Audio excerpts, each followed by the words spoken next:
É por isso que a gente fala, o Brasil vai se transformar num grande canteiro de obra nos próximos anos. As pessoas não têm noção e ninguém mostra, mas são 820 bilhões de reais já contratados com a iniciativa privada em 125 leilões de óleo e gás, de energia, tanto geração quanto transmissão, rodovias, ferrovias, portos, aeroportos e saneamento básico. E hoje a gente tem um orçamento muito inferior. Então, na verdade, 3 vezes menos. 3 vezes menos. Ainda assim, talvez a gente esteja entregando 3 vezes mais. Então, aí vem planejamento, vem o combate ao desperdício, vem o fato de a gente não ter nenhum tipo de problema de corrupção neste período. Porque se a gente tem um orçamento ali na casa de 6,5 bi, 7,5 bi, por outro lado, a gente está chegando aos 300 bilhões de reais em contratos com a iniciativa privada.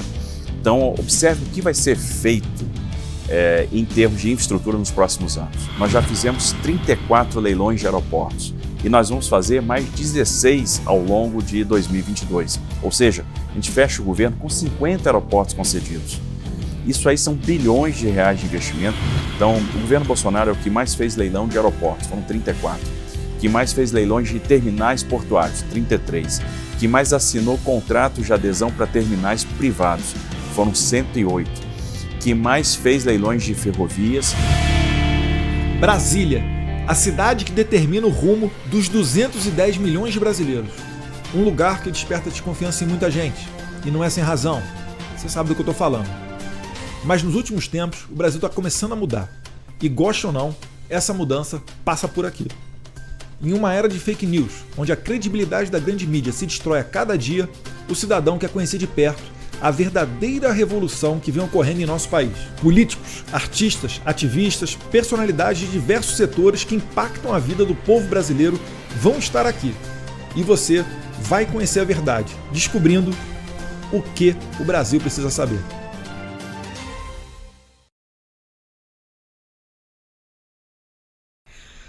Fala pessoal, Brasil Precisa Saber vai tratorar tudo nessa edição aqui, que a gente está conversando com o ministro da Infraestrutura, o famoso Tarcísio de Freitas.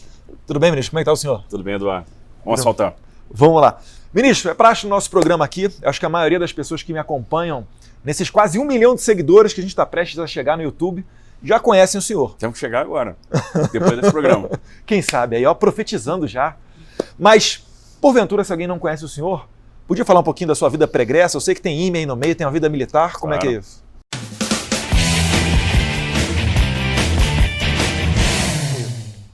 Bom, comecei minha carreira na Escola Preparatória de Cadetes do Exército em Campinas, São Paulo.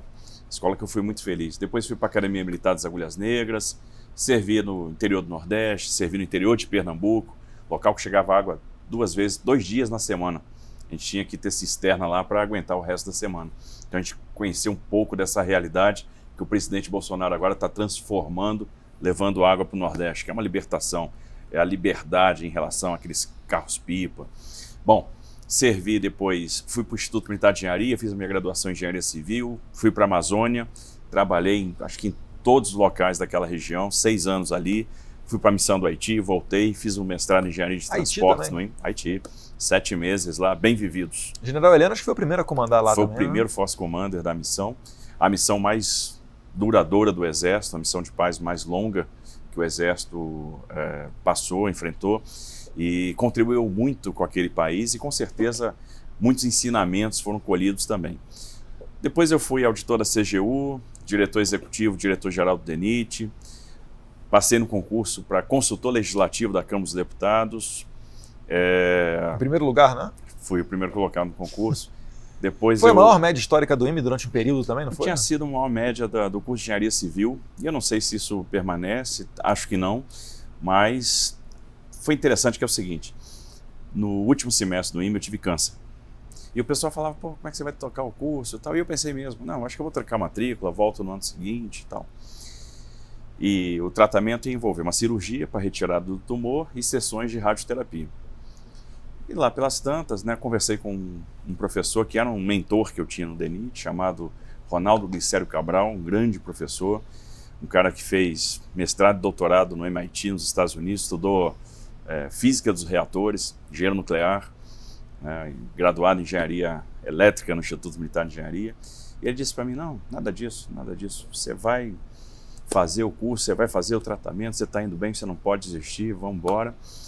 E eu sei que nesse semestre, mesmo fazendo tratamento, eu fechei com 9,74 de média. Então foi bom, né? E no IME, né? Foi uma bênção aí que Deus me deu. A cura do câncer e uma média alta, né? Então deu para fazer as duas coisas. Que legal. Depois da consultoria legislativa, eu fiquei na Secretaria Especial do Programa de Parceria de Investimento da Presidência, fazendo leilões de privatização e concessão. E aí o presidente Bolsonaro me convidou para ser o ministro da infraestrutura do governo Bolsonaro. Uhum. E que história é essa aí? Que no tempo do governo Dilma, o senhor fez parte da estrutura do Ministério dos Transportes. Como é que era isso? E uma outra pergunta, dá para fazer um comparativo um pouquinho para a gente aqui? Como é que era o orçamento durante aqueles tempos e o orçamento de hoje?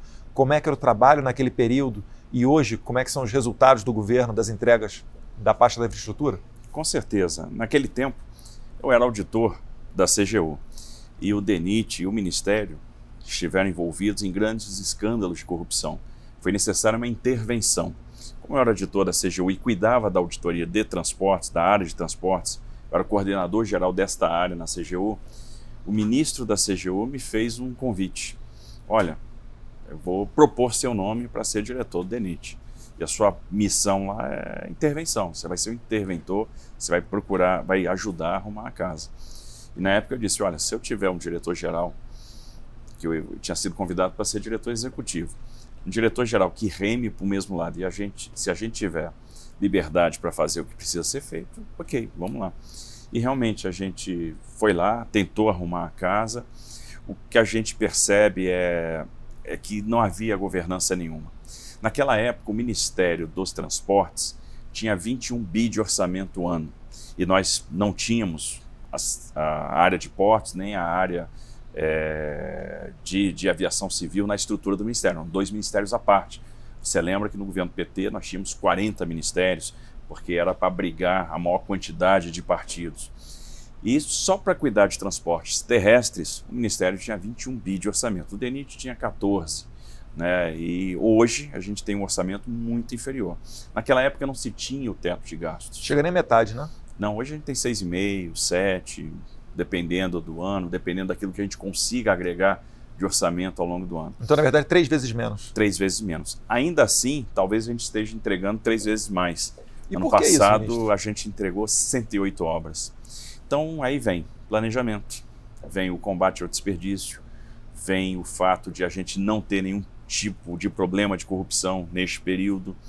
Naquela época, a gente não tinha o teto de gastos. A gente viveu um período de farra fiscal. Isso comprometeu as contas públicas e a gente passa por consequências até hoje deste período. Então, observe que hoje a gente consegue, pela disciplina fiscal, caminhar na direção correta. A gente está com uma relação dívida-PIB caindo. Pela primeira vez, desde a Constituição de 88, as despesas administrativas caíram. E lá atrás, naquele tempo, nós perdemos a oportunidade de dar um grande salto porque reformas estruturais deixaram de ser feitas. Então, quando os economistas falavam e criticavam o Brasil e diziam que o Brasil estava preso à armadilha do baixo crescimento, eles se referiam à falta de uma reforma da Previdência, à falta de uma reforma trabalhista, à falta de saneamento básico, à falta de investimentos em infraestrutura, o excesso de juros subsidiado, o gap de crédito, a falta de crédito, ou seja, fatores que este governo, o governo do presidente Bolsonaro, atacou. Então, nós fizemos a reforma da Previdência, aprovamos o marco do saneamento, que está liberando aí bilhões de reais de investimento. Eu que surfo, eu sou fã do marco do saneamento. Para mim, assim, esse aí já valeu o governo. Você imagina o seguinte, Eduardo, um país com 30 milhões de brasileiros sem acesso à água potável e 100 milhões de brasileiros sem acesso a esgoto. E, ora, essa era uma bandeira da esquerda. Saneamento básico, nunca fizeram nada. Quem é que foi fazer o saneamento? Quem é que aprovou o marco do saneamento, que trouxe meta de universalização, possibilidade de estabelecimento de blocos de referência para leilão, que possibilitou realmente a estruturação desses leilões? Olha o leilão da SEDAI, 40 bi de investimento no Rio de Janeiro.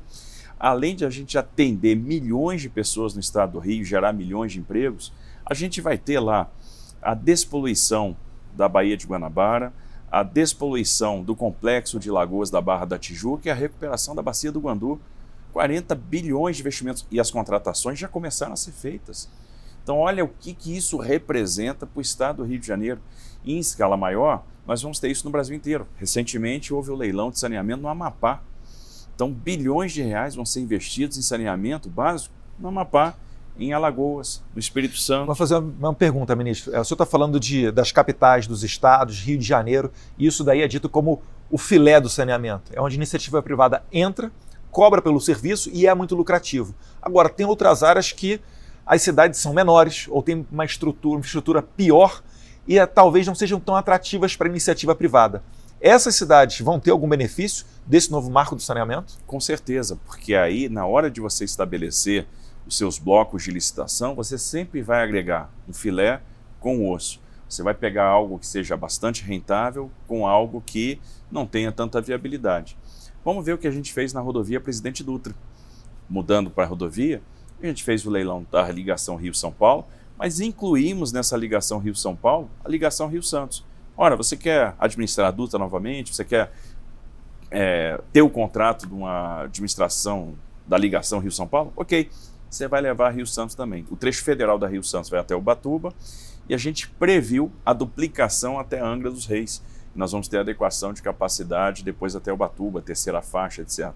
Então imagina o usuário lá do Rio de Janeiro que quer passar o final de semana em Angra, Nossa, que tem um potencial turístico enorme, podendo andar numa pista duplicada, com aqueles túneis duplicados, com segurança. É o que vai acontecer. Ele vai ter que fazer a nova descida da Serra das Araras, vai ter que fazer 590 quilômetros de faixas adicionais, fazer iluminação de LED de ponta a ponta.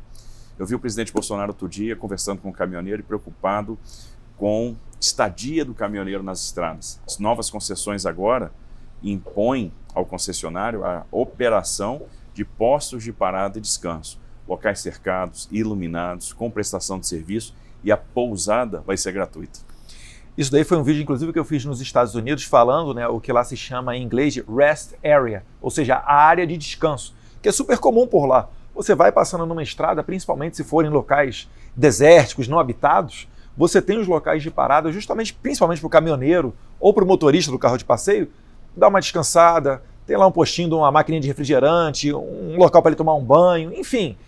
E a gente é uma satisfação saber que aqui no Brasil agora também esses locais vão existir. E falando em Angra dos Reis, tem aeroporto agora em Angra também? Exatamente. Como é que é isso? Nós temos um aeroporto lá em Angra que vai ser ampliado. Então a gente vai aumentar a pista, né? Vai aumentar a faixa de pista. Lá na frente nós vamos ter um novo terminal de passageiros. E hoje a operação que acontece com o Caravan, ela vai poder ser feita com a TR. É TR-42, lá na frente de repente uma TR-72, ou seja, a gente vai conseguir botar aviões de maior capacidade para voar pela essa extensão da pista, e aí a gente aumenta a oferta de assentos para Angra dos Reis. Vai ficar mais atrativo voar para lá, vai ficar mais barato voar para lá. Com certeza, né? Então você vê que está casando aqui a infraestrutura com potencial turístico e a parte internacional. Quando você fala e mostra para os árabes, principalmente, né, os sheiks, os grandes fundos de investimentos soberanos, eles ficam doidos para investir em Angra. Em Angra está faltando só uma mudança ali na legislação local, estadual, para que a gente faça dali o que o presidente Bolsonaro chama de a Cancún brasileira. Né? Que nós, brasileiros, a gente acredita que é muito... Eu nunca fui a Cancún, né? Mas pelas fotos eu acho que Angra dá de 10-0. É só a gente saber explorar, né? Com sustentabilidade, obviamente, respeitando o meio ambiente. E quando tem investimento, as pessoas têm a possibilidade de sair da pobreza, de ter uma ascensão social e uma vida mais confortável. Mas não é só Angra dos Reis não, né, ministro? Quantos outros aeroportos estão sendo base para concessão durante o governo Bolsonaro? E fala um pouquinho para a gente. O senhor disse que o orçamento do Ministério da Infraestrutura é 3 vezes menor do que o Ministério dos Transportes de Dilma Rousseff. Qual a importância da iniciativa privada nessas ações da pasta do senhor? Essa é uma pergunta super interessante, porque se a gente tem um orçamento ali na casa de 6,5 bi, 7,5 bi, por outro lado, a gente está chegando aos 300 bilhões de reais em contratos com a iniciativa privada. Então, observe o que vai ser feito em termos de infraestrutura nos próximos anos. Você falou dos aeroportos. Nós já fizemos 34 leilões de aeroportos e nós vamos fazer mais 16 ao longo de 2022. Ou seja, a gente fecha o governo com 50 aeroportos concedidos. Isso aí são bilhões de reais de investimentos e equipamentos que vão receber então esses recursos na ampliação de pátio de estacionamento, pontes de embarque, terminal de passageiro, ampliação de pista. A gente vai receber muito mais gente nesses aeroportos. Imagina os aeroportos da Amazônia. Nós fizemos um leilão no ano passado com o aeroporto de Porto Velho, Rio Branco, Cruzeiro do Sul, Tabatinga, Tefé, Manaus e Boa Vista.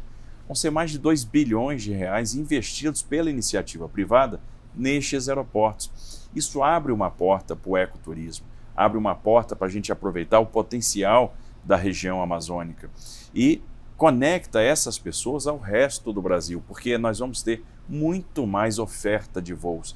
Então, um drama que sempre foi a conectividade vai ser resolvido e a gente vai passar a ter passagens mais baratas. Então, isso é um grande benefício desse programa de concessões, que também está em estradas, né, rodovias, as ferrovias, os portos. Então, o governo Bolsonaro é o que mais fez leilão de aeroportos, foram 34. Que mais fez leilões de terminais portuários, 33. Que mais assinou contratos de adesão para terminais privados, foram 108.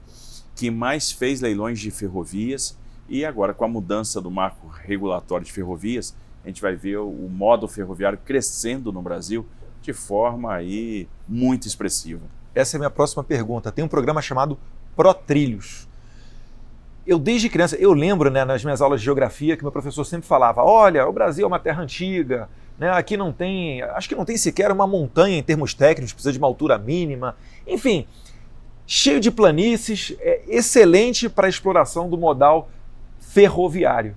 E se você olhar realmente, né, para a Europa, que tem um terreno muito mais acidentado, montanhas, etc., lá é tudo rasgado por trens. Por que o Brasil nunca foi rasgado por trens também, já que tem tantos benefícios esse tipo de transporte? É interessante, o Brasil fez uma opção histórica pelas rodovias.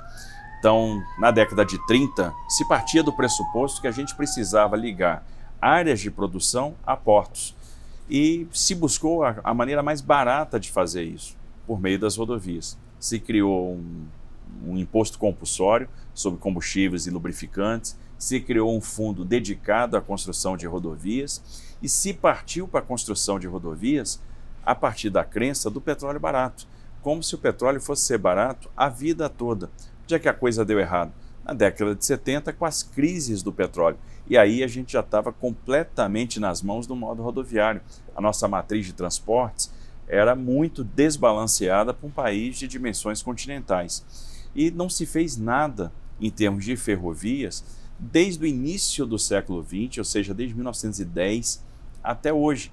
Porque o início da nossa trajetória ferroviária foi com o Barão de Mauá, esse aí que está atrás de você. Uhum. Né? Eu ia chegar nele.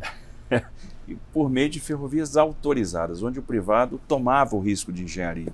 Foi um pouco isso que inspirou esse programa ProTrilhos. A gente pensava o seguinte, bom, por que uma empresa de celulose que está investindo bilhões de reais, 10, 15, 20 bilhões numa planta, tem que ter a sua logística de caminhão? Por que uma mineradora não pode fazer o seu ramal ferroviário direto com o porto? Por que uma empresa de proteína animal do oeste do Paraná ou de Santa Catarina não pode fazer a sua ligação ferroviária do Mato Grosso para suas plantas, sendo que a maior vulnerabilidade de uma indústria de proteína animal, né, de suíno, de frango, é a falta de milho, a falta de ração. E a gente começou a se perguntar por quê, igual a música do Henrique Juliano, né? A gente viu o seguinte, isso não acontece porque ferrovia é uma exclusividade do Estado. Só o Estado pode empreender. Opa, então vamos mudar isso. Vamos fazer o seguinte, vamos mudar o marco e vamos fazer com que ferrovia possa ser feita por qualquer privado que tenha interesse em tomar o risco, em construir e operar o seu próprio ramal. Ou seja, uma empresa de celulose que quer fazer uma operação ferroviária vai sinalizar para o governo, olha, quero construir meu ramal. A gente vai autorizar, ele vai construir o seu ramal e vai fazer sua operação ferroviária. Um ramal de Três Lagoas para Aparecida do Taboado ou de Ribas do Rio Pardo para Inocêncio permite que a gente tenha uma ligação ferroviária da planta para o terminal de celulose dentro do Porto de Santos, na margem direita do porto. Então era isso que a gente estava enxergando. Bom, mudamos a lei e a gente imaginava receber aí alguma coisa em torno de 8, 9 pedidos de autorização. Pedidos que estavam assim gritando de tão viáveis. A nossa surpresa é que a gente recebeu 80 pedidos de autorização. Isso aí já representa a construção de 21 mil quilômetros de novas ferrovias e mais de 240 bi de investimento ferroviário que vai acontecer nos próximos anos. Esses ramais vão começar a sair do papel. E o que isso representa? O modo ferroviário vai passar a ter uma participação na matriz de transporte de 40%, igual a qualquer país desenvolvido do mundo. Então a gente sai dos atuais 20% para 40%, né, em volume, e isso faz com que esse aumento de oferta de transportes baixe o custo do Brasil em 35%, 40%. Aquela história do Brasil eficiente da porteira para dentro e não eficiente da porteira para fora, que a gente se acostumou a ouvir, está com os dias contados. Isso vai acabar com o que está sendo plantado agora no governo Bolsonaro. E qual é o impacto disso para o consumidor final? Porque por vezes a gente fala que custo Brasil, ferrovia, produção agrícola, e o consumidor final, qual o benefício que chega para ele? Bom, a partir do momento que a gente está diminuindo esse custo de logística, o produto vai chegar lá na prateleira mais barato. Vai ser muito mais fácil ter acesso a determinados produtos. A gente vai começar a ver a fralda, a bebida, a cerveja, né, a carne, que é produzida ou no Mato Grosso, por exemplo, e vai para o Porto de Santos, ou que chega no Porto de Santos e vai ser distribuída para o Centro-Oeste, ou que é produzida nas indústrias de São Paulo e precisam acessar os mercados do Nordeste, do Centro-Oeste, chegando de trem de container, né? Muitas vezes a gente vai começar a ver os containers empilhados, aquelas pranchas com 2 linhas de container, como essa aqui, né? Que é exatamente o que está acontecendo. Então essa carga vai chegar por ferrovia, o preço vai baixar, o frete fica mais barato, fica mais fácil transportar, o produto chega na prateleira num valor menor. Sem falar na forte geração de emprego que virá com essa construção, né, com as construções dessas linhas. E mais uma coisa, o ressurgimento de uma indústria ferroviária, uma indústria que produz rodeiros, que produz eixos, que produz locomotivas. Locomotivas como essa aqui, uma ACI 44, é fabricada no Brasil, é fabricada em Minas. E as encomendas vão crescer. Então, é uma série de benefícios agregados a este programa. O senhor falou de emprego, e certamente emprego vai ser uma das pautas mais debatidas nesse ano, que é ano de eleição.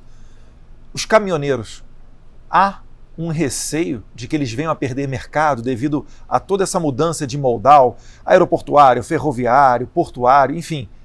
O que o caminhoneiro pode esperar disso? Ele pode esperar mais renda, porque a gente está diversificando a matriz. Eu vou ter mais ferrovia, sim, eu vou ter mais cabotagem, sim. No entanto, o caminhão é o único, o transporte rodoviário é o único modo que faz o porta a porta. O caminhão faz porta a porta, o transporte rodoviário é versátil. Local que tem a matriz mais diversificada do mundo, o transporte ferroviário mais forte do mundo, Estados Unidos, tem lá 270 mil quilômetros de ferrovia, também é o local que tem o transporte rodoviário mais forte do mundo. Se a gente pensa aqui no Brasil, vou estimular a cabotagem.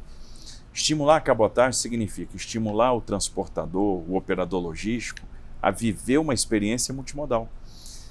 Ele vai fazer sim uma perna marítima, mas cada perna marítima que ele faz está associada a 2 pernas terrestres. Uma perna de chegada no porto, uma perna de saída do porto. E ali entra o nosso caminhoneiro, que vai fazer um transporte num perfil diferente. Vai começar a fazer um transporte de curta distância, o transporte de 300 quilômetros, de 400 quilômetros, de 500 quilômetros. O transporte onde ele carrega, viaja, descarrega, dorme em casa, muitas vezes. É onde ele desgasta menos o equipamento e onde a remuneração por quilômetro rodado é maior. Então vale mais a pena fazer fretes de curta distância, mais fretes de curta, do que menos fretes de longa. Sabe onde é que a gente percebe isso? Quando a gente terminou a pavimentação da BR-163. A gente se acostumou a ver ao longo dos anos, isso foi muito comum. Essa talvez é a principal BR, se fosse para eleger uma BR do governo Bolsonaro aqui que está colocando adiante, seria a 163? O agronegócio, sem sombra de dúvida. Então imagina que a gente se acostumou a ver aqueles atoleiros, ano após ano, caminhões atolados, filas de caminhão, parados na lama. Naquela época, um caminhão para sair do centro de gravidade do Mato Grosso, né, Sinop, Sorriso, e chegar lá no porto de Miritituba, eles faziam 2 viagens por mês. Com a pavimentação, eles passaram a fazer 6, 7 viagens por mês. O frete caiu, ficou 26% mais barato, mas o caminhoneiro ganha mais, porque ele faz mais viagens, ele desgasta menos equipamento, ele fica menos tempo preso em atoleiro, preso. Hoje não tem atoleiro mais para chegar em Miritituba, porque a rodovia está pavimentada. Aqueles trechos, né, a gente se acostumou a ver lá a Serra do Moraes, Serra da Anitta, Serra da Casa Roxa, que eram os locais onde os caminhões atolavam. Aquilo não existe mais, é parte do passado, a rodovia está pavimentada, o frete ficou mais barato. E o caminhoneiro faz mais viagens. O frete ficou mais barato, ele ganha mais dinheiro. Há quanto tempo essa BR estava para ser concluída? A obra da BR é de 47 anos. Né, e a pavimentação dela começou na década de 2000. E a gente fez uma promessa logo em fevereiro de 2019, quando a gente tinha de novo uma fila de caminhões parados no atoleiro. Olha, é a última vez que vocês vão passar por isso, porque o governo do presidente Bolsonaro vai pavimentar essa rodovia. O pessoal não deve ter levado fé, hein? Não levou.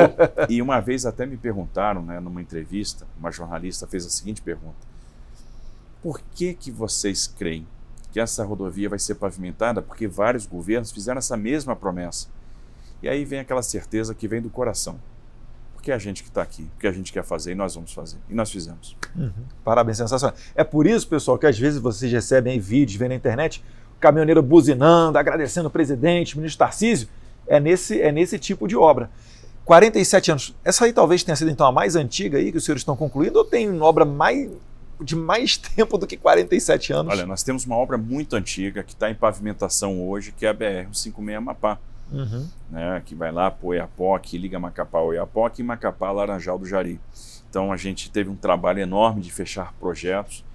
Por incrível que pareça, tantos anos, e até hoje a gente não tinha projeto de engenharia concluído. Então hoje nós já temos os projetos, estamos com a obra em andamento e a gente vai ver os primeiros quilômetros de asfalto acontecendo esse ano. Também vamos atacar a BR-319 Amazonas. Estamos muito perto do licenciamento ambiental. E a licença ambiental vai fazer com que a gente possa contratar a obra. Com licença e obra contratada, aí ela vai. Em alguns anos a gente vai ver a BR-319 pavimentada, que é uma libertação para quem mora no norte do país, que a gente vai fazer a conexão de Manaus, que é um grande centro do nosso norte, com o resto do Brasil. Um absurdo. Manaus até hoje está isolado. Nós tiramos o Acre do isolamento com a conclusão da ponte do Abunã. Essa ponte aí também foi um negócio espetacular. Histórico. Imagina anos o caminhoneiro dependendo da balsa para fazer a travessia do Rio Madeira. Deixa eu só abrir um parênteses assim. Imagina só, pessoal, deixa eu falar de São Paulo, porque é o estado que me elege, mas falando da cidade de São Paulo, que é a mais populosa do Brasil e uma das maiores do mundo. Você imagina, chega no feriado, você quer descer para ir para Santos. Você quer pegar uma praia em Praia Grande, Guarujá, quer ir surfar em Ubatuba, e de repente você chega no final da fila e percebe que não vai dar para passar o feriado na praia porque não vai ter balsa suficiente para você conseguir fazer a travessia. Ou que você, paulista, que já acha que demorar 8 horas no trânsito é muito, vai demorar mais de dia. Essa é a realidade da população do Acre. Então, assim, eu fico só, ministro, impressionado como que, por vezes, isso repercute pouco na imprensa nacional. Porque a gente está falando de obras aqui paradas há décadas, que impactam diretamente na vida da população brasileira. E que pela primeira vez na história do Brasil, e com menos orçamento, isso tudo está indo adiante, né? É por isso que é de se orgulhar e é por isso que tem tanto vídeo aí de gente fazendo vídeo pelas rodovias brasileiras. Desculpa te interromper, estava falando da ponte lá no Acre. Belém-Brasília. Imagina, Belém-Brasília. Nós temos lá a ponte, não 53, que liga São Geraldo do Araguaia a Xambioá. Até hoje ela não existia. Agora nós estamos fazendo obra. O presidente Bolsonaro entrega esta ponte neste ano. Então quem passa por lá e depende da balsa para fazer a travessia do Rio Tocantins, está vendo, puxa vida, nós vamos ganhar essa ponte. Como a segunda ponte internacional de Foz do Iguaçu, que também vai ser entregue este ano, que nos conecta a um país irmão, ao Paraguai, a um país que as relações comerciais aí cada vez crescem mais. O Paraguai tem crescido no agronegócio, nós vamos ter uma ponte dedicada à carga, nós vamos aliviar o trânsito da Ponte da Amizade. Isso há vários anos não ia para frente. Travessia de Tianguá, lá no Ceará, há década parada. Nós tínhamos mais de 10 anos de obra parada. Nós retomamos essa obra. Imagina a alegria do cearense ao ver a variante de Frios, de Horizonte, né? O viaduto de Horizonte, o Mirim e agora a travessia de Tianguá sendo concluídas. Fora o nordestino que está recebendo as águas da transposição do São Francisco, que agora, nesta semana, vão chegar lá no Rio Grande do Norte. Eu fui com o presidente Bolsonaro, tive a oportunidade de acompanhar o presidente numa missão oficial para levar a transposição do Rio São Francisco ao Ceará. E aí eu fui procurar no Google, né, porque aquilo ali é uma aflição. A população no Nordeste, mais uma coisa que eu lembro desde o tempo de colégio, né, sofre com a indústria da seca. É o político prometendo que vai resolver o problema da seca, ele recebe os votos da população e depois de eleito ele não resolve nada, né? E lá no Ceará estava se resolvendo. E eu dei um Google só para ver rapidinho há quanto tempo que estava parada a obra. E estava parada há cerca de 8 anos, já era para ela ter sido concluída segundo o planejamento original. Só que, além de atrasar 8 anos a entrega, ainda custou 7 bilhões a mais do que o orçamento original. É mais do que o dobro do orçamento original. Por que isso acontecia, ministro? Esses chamados, os aditivos dos contratos, por que era tanta obra feita pelo Brasil inteiro e nada era concluído? Dá para dizer que tinha um interesse político por trás disso? Com certeza, assim, eram obras que nasciam com viés de eleição. Vou propor aqui uma obra para ganhar a eleição, sem se perguntar muito se fazia sentido, se a obra estava bem planejada, se o projeto estava bem feito. Havia uma desconsideração com a parte técnica. Não, o projeto é detalhe, não me interessa. Me interessa fazer uma contratação de qualquer jeito para ganhar a eleição, para angariar votos, para ter um discurso político. Teve gente que registrou obra em cartório. Imagina isso. Né? Para dizer, olha, eu fiz.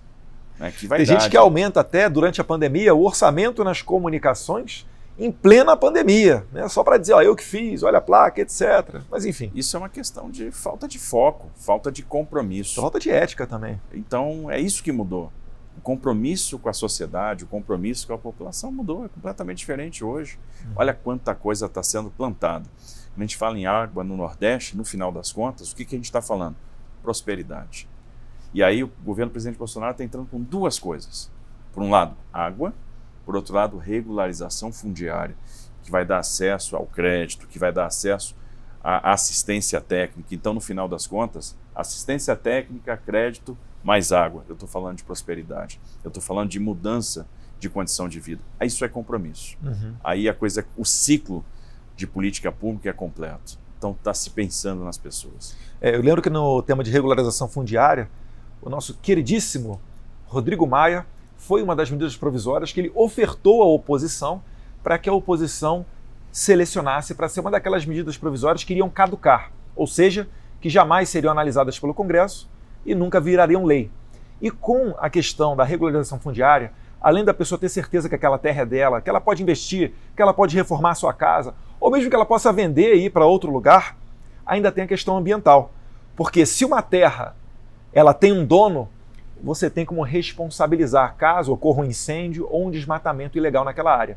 Então, agora que o Rodrigo Maia saiu do governo, a gente pode finalmente avançar nessa área, né? E a minha pergunta, ministro, agora mudando um pouquinho de foco, porque a gente já falou de ferrovia, já falou de rodovia e faltou falar um pouquinho de portos. O que é a BR do Mar? Qual é o impacto que isso aí vai ter na infraestrutura nacional? Olha, a gente sempre se acostumou a ouvir dizer aqui no Brasil, puxa, nós temos um litoral imenso, né, uma costa imensa, mas nós não temos cabotagem. Então a BR do Mar é um projeto que incentiva, estimula a navegação de cabotagem, que ela é aquela navegação entre portos da costa brasileira. Ora, às vezes é muito mais barato pegar uma carga no Nordeste ou no Norte e transportar de navio para o Sul-Sudeste do que fazer esse transporte de caminhão. Eu gasto muito mais combustível, ambientalmente é muito pior, então o frete fica muito mais alto, porque eu ganho em escala quando eu estou fazendo esse transporte de navio. Então o que é o BR do Mar? É um projeto que estimula a cabotagem. Nós criamos novas hipóteses de afretamento de embarcações, o aluguel da embarcação. Então vai ser mais barato trazer um navio do exterior para operar na costa brasileira, por empresas brasileiras de navegação. Então eu aumento a oferta de embarcações navegando na costa. E quando eu aumento a oferta de embarcações, eu vou baixar o frete. O frete marítimo vai ficar mais barato. Então a cabotagem vai crescer. Ela vem crescendo a 2 dígitos, 11%, 12% ao ano, mas ela tem condição de crescer 20%, 25%. Então essa é a projeção que nós estamos fazendo. Elevar em 40% a oferta de embarcações. E isso vai fazer com que o frete marítimo fique mais baixo e a gente opere mais com cabotagem. Uhum. E agora, falando do meu estado de São Paulo, quais são as ações do Ministério da Infraestrutura dentro do estado de São Paulo?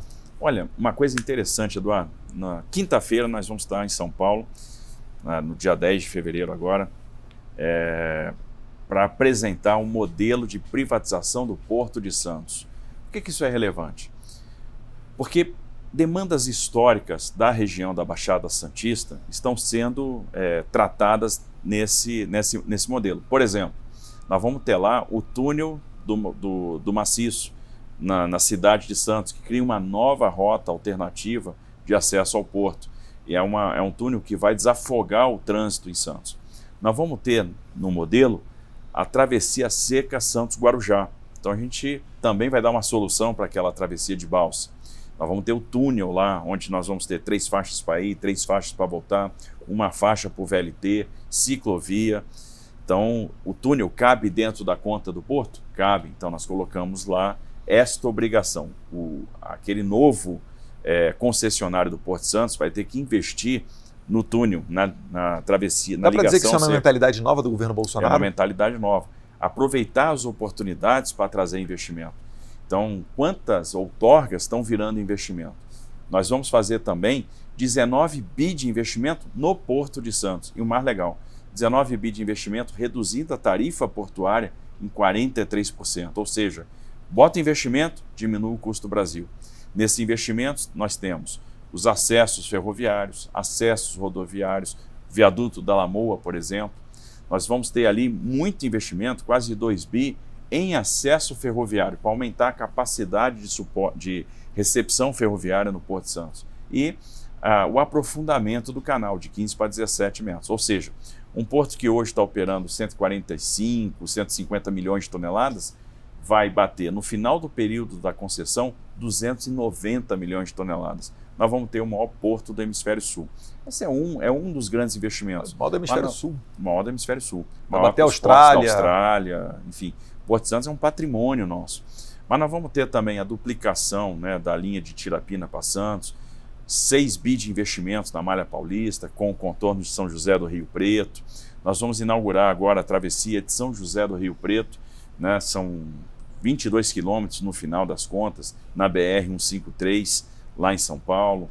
Nós teremos a transposição da linha da MRS, então nós vamos ter uma linha segregada só para carga. Hoje nós temos um conflito carga, passageiros, né? Então a gente compartilha a linha com a CPTM, então a gente vai passar a ter uma linha exclusiva para carga.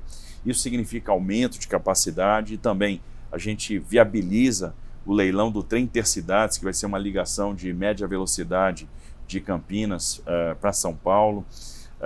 Então são muitos investimentos ferroviários, a própria melhoria da 101 até Ubatuba, enfim, que vão com certeza contribuir com o Paulista. Esse ano a gente faz o leilão do aeroporto de Congonhas, então a gente está investindo na internacionalização. Só no terminal de Congonhas são quase 4 bi de investimentos, então a gente vai ter ali muito mais pontes de embarque, numa região que hoje é subutilizada do aeroporto, então a gente vai operar com muito mais segurança. Estamos concluindo agora os dispositivos, né, que a gente chama de EMAS, que é um dispositivo para frenagem de aeronave caso haja um escape, uma eventualidade. De uma das cabeceiras já está praticamente pronta, a gente entrega agora em março, a outra cabeceira já está em obra. Enfim, estamos fazendo os investimentos em infraestrutura que São Paulo merece. Viracopos também, né? Viracopos vai ser iniciativa privada, já ouvi o pessoal já se animando para formar consórcios, enfim, grupos para investir. Exatamente. O novo leilão de Viracopos acontece também esse ano e a gente também tem uma previsão de 4 bilhões de reais de investimento no sítio aeroportuário lá em Viracopos. Então, sem dúvida nenhuma, é um dos grandes aeroportos de São Paulo. Viracopos vai receber um excedente de passageiros assim que a gente chega na saturação em Guarulhos. Então, satura Guarulhos, a gente começa a alternar para Viracopos. 100 quilômetrozinhos ali de um para o outro. Muito pertinho. E por trás de todas essas concessões, né, de todas essas, às vezes, privatizações, leilões, etc., a gente já imagina aquela imagem do martelo batendo forte, né? Como é que se fala lá na base lá de madeira? Uma vez chegou até a quebrar, né, ministro? Quebrou. Isso tudo é o quê? É animação? É raiva?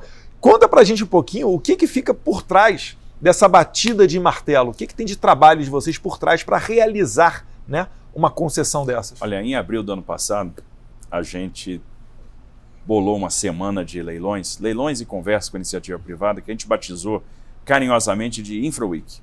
Foi uma semana em que a gente fez 28 leilões. 28 leilões numa semana só. E no primeiro dia de leilão, nós fizemos 22 aeroportos. A base, né, ali que suporta as batidas do martelo, que segura ali a almofada onde a gente bate com o martelo, ela quebrou. E aí me perguntaram, isso é emoção? Eu falei, não, é raiva mesmo. Porque a gente ficou até 10 horas da noite derrubando a ação judicial para fazer esse leilão. 10 horas da noite? 10 horas da noite. E você não derruba? Aí não tinha leilão. Mas a gente sempre passou a tranquilidade para o mercado. Olha, nós temos uma AGU super competente e nós vamos derrubar. Amanhã nós estaremos na Bolsa fazendo leilão. Mas o trabalho até chegar nesse dia da batida do martelo na Bolsa é muito extenso, porque tem um período de elaboração de projeto, de modelagem. Então a gente gasta ali tempo planejando, estudando, fazendo os modelos. Cada concessão dessa tem pelo menos 4 modelos. Um técnico, um operacional, um econômico-financeiro e um jurídico. Então é uma estruturação complexa que é debatida com a sociedade. Então a gente tem um período de consulta pública, a gente pega as opiniões, as percepções. As contribuições da sociedade são analisadas e respondidas individualmente. Depois desse pacote fechado, a gente aprova a audiência pública e envia esse material para o Tribunal de Contas da União, que discute conosco também premissas do modelo e aprova previamente a concessão. Então, toda concessão que a gente faz é submetida e aprovada previamente pelo Tribunal de Contas. Se o Tribunal de Contas não aprovar, não tem concessão. E aí nós vamos para o leilão. Nós temos que vender isso para o mercado. Então, além de estruturar o projeto, eu tenho que convencer o mercado que o nosso projeto é bom. E a gente está convencendo. O Brasil tem tudo que o investidor quer. O Brasil hoje tem. O Brasil já tem um grande mercado consumidor. Nós temos portfólio, que é uma coisa que o mercado privado sempre reclamou. Então, nós temos muitos projetos. Os projetos são de excelentes ativos. Hoje nós temos uma estruturação de projetos que ficou muito sofisticada, está entre as melhores do mundo. A gente aprendeu a tratar riscos. E nós temos boas taxas de retorno, ou seja, tudo que o investidor estrangeiro principalmente quer. E é por isso que esses investidores estão vindo, investidores europeus, fundos de investimento americanos, europeus, fundos de pensão, sobretudo canadenses, fundos soberanos, principalmente os fundos árabes, eles estão cada vez mais se posicionando no Brasil e é isso que a gente tem visto. Então, grandes operadores europeus, como os de aeroportos, né, alemães, suíços, franceses, italianos, espanhóis, estão vindo para o Brasil, ganhando os nossos leilões. Nós temos também empresa do Canadá, empresa do Japão, operando infraestrutura no Brasil, que é uma coisa muito boa. Isso agrega qualidade, traz competência técnica, eles ajudam a vender também o Brasil lá fora. Então é por isso que o nosso programa de infraestrutura aí está sendo bem sucedido. Então quando a gente chega na Bolsa, a gente trilhou um caminho ali de 2 anos e meio, às vezes, de estruturação, e ali é o coroamento. Né? Ali é quando a gente está transferindo o ativo para a iniciativa privada. A partir dali, nós temos assinatura de contrato, um tempo para elaboração de projeto, obtenção de licença e obtenção do crédito, né? Seja para uma operação de crédito via banco ou sindicatos de bancos, seja via uma emissão de debêntures, e os investimentos começam a vir. É por isso que a gente fala, o Brasil vai se transformar num grande canteiro de obra nos próximos anos. As pessoas não têm noção e ninguém mostra, mas são 820 bilhões de reais já contratados com a iniciativa privada em 125 leilões de óleo e gás, de energia, tanto geração quanto transmissão, rodovias, ferrovias, portos, aeroportos e saneamento básico. Então, o Brasil vai ser um grande canteiro de obra e a infraestrutura vai ser uma alavanca para a geração de emprego e para o crescimento econômico.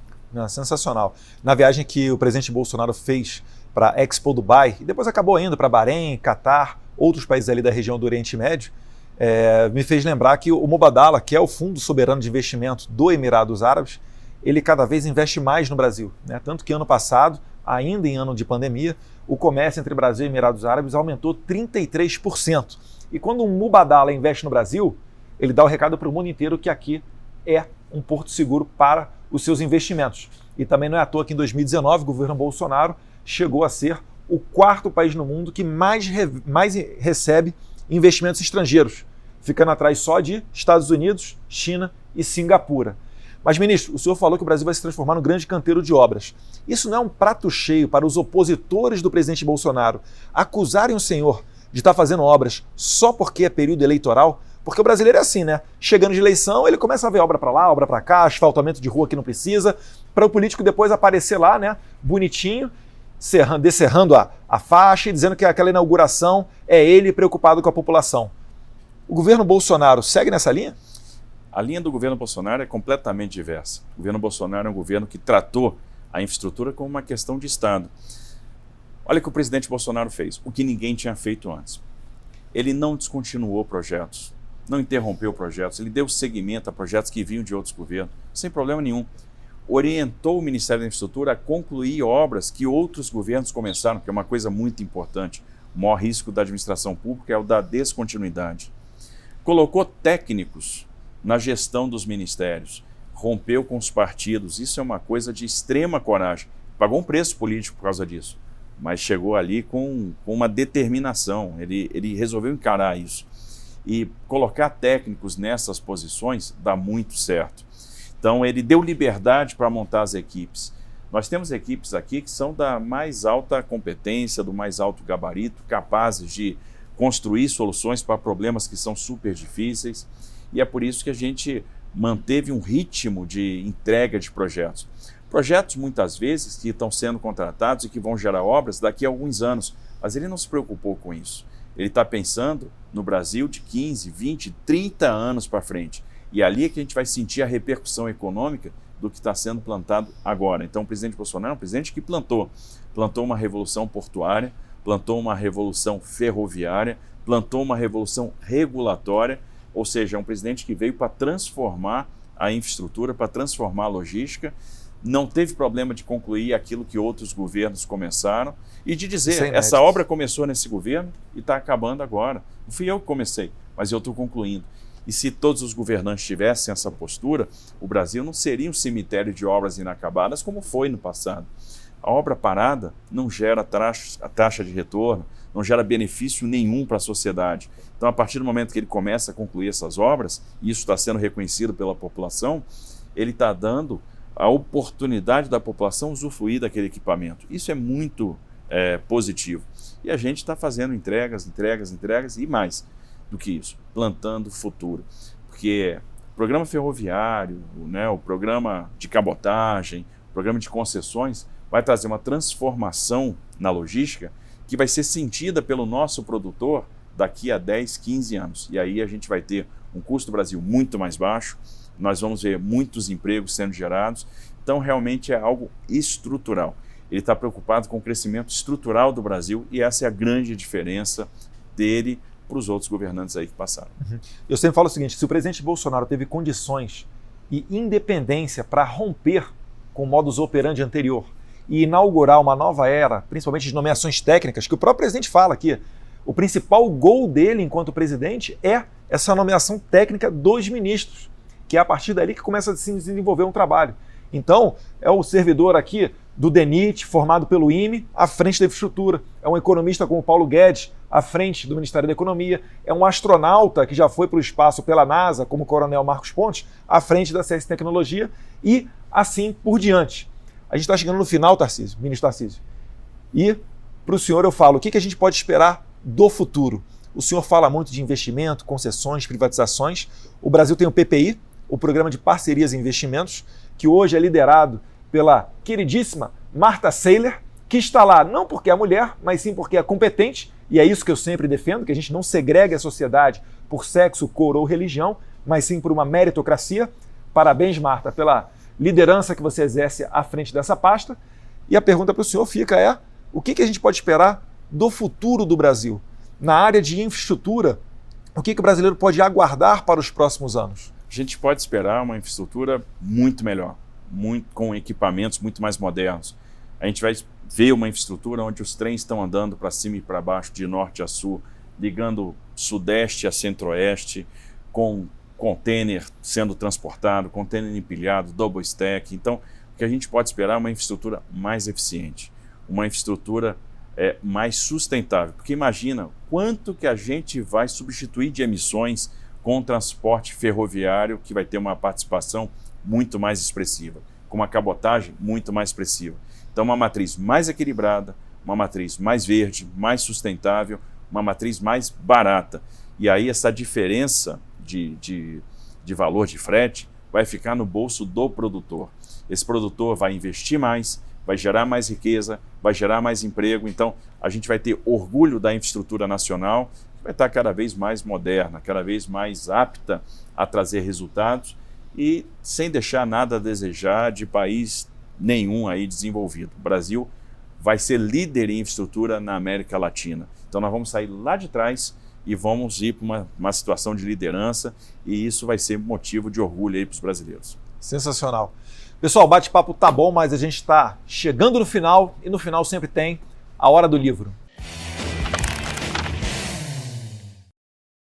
E essa semana estamos presenteando o ministro Tarcísio com o livro Os 10 Livros que Todo Conservador Deve Ler, né? Pelo que eu estou percebendo aqui, eu não li esse livro, mas é uma coletânea de obras de expoentes clássicos do conservadorismo. Lembrando aqui, falando em conservador, né, mais uma vez prestando homenagem ao querido professor Olavo de Carvalho, que nos deixou recentemente, mas certamente deixou um legado, várias obras para que nós possamos nos aprofundar, e não só sobre política não, né? A política é só um pedacinho, essa parte de comunismo, nazismo, é só um pedacinho do que o professor Olavo falava. Ele que foi inclusive homenageado por instituições árabes sobre os seus estudos da religião islâmica, coisa raríssima, né, aqui no Brasil, ainda mais para uma pessoa que não é muçulmana, ter se aprofundado nesses estudos. Então espero que sirva aí, ministro, e seja uma boa leitura. Acho que vai ser uma boa leitura, né? Se soma a um livro sobre pensamento conservador, que eu recentemente ganhei de presente, tive a oportunidade de ler, do Rodrigo Constantino. Então é mais um livro aí para o acervo. Para servir de base. Ministro, estamos chegando no final, agradecendo o senhor a participação, e queria que o senhor falasse aqui para as nossas lentes, nesse momento aqui de quase pós-pandemia, onde vários países no exterior, né, Reino Unido, estados dentro dos Estados Unidos começam a abolir o uso de máscaras, né, muitos deles naquele debate da obrigatoriedade ou não de vacina. Mas nesse contexto aí, o que a gente pode esperar do mundo? Deixar uma mensagem para os nossos seguidores, por favor.